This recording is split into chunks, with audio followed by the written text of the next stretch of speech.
So yesterday I made a video about visualization and I saw someone posting something about replaying negative behaviors that they've experienced over and over in their head. So for example, they had a conversation with someone and they replay the thing in their mind and it's not a pleasant or positive one, and they berate themselves about what they said and how they said it and what they so what ends up happening is you stay in that spiral of negative emotion.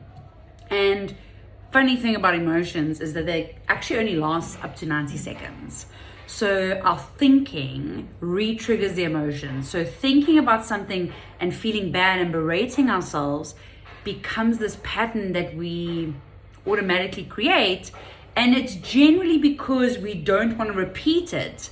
However, doing it in that negative way actually creates a self-fulfilling prophecy, and you do it the same way again because now you have visualized doing it over and over again, and all you're doing is creating more evidence that that's how you function.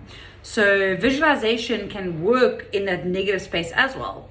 So if you want to change that, if you are the type of person who replays things in their head, you can use visualization to replace that.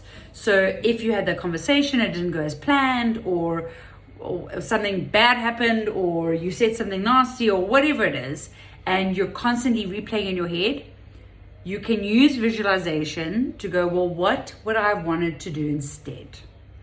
The first thing to do though is to actually get into your body. So very difficult to get your brain to move from negative to positive by using thinking.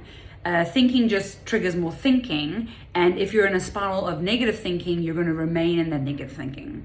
So in order to shift it from negative to positive, get into your body.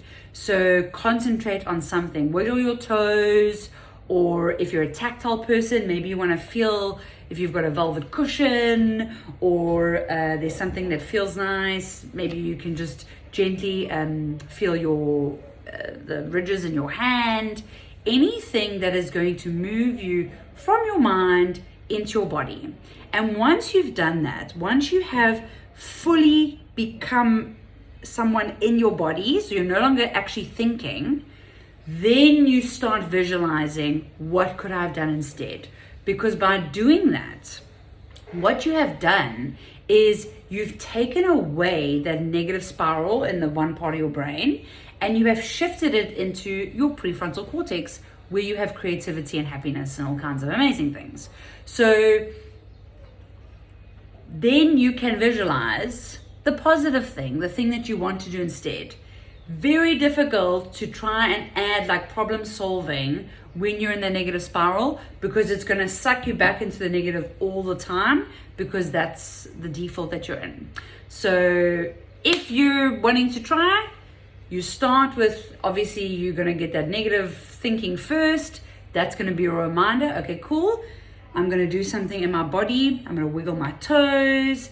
Maybe I want to focus on like my calf muscles. So maybe you want to tense them and release them.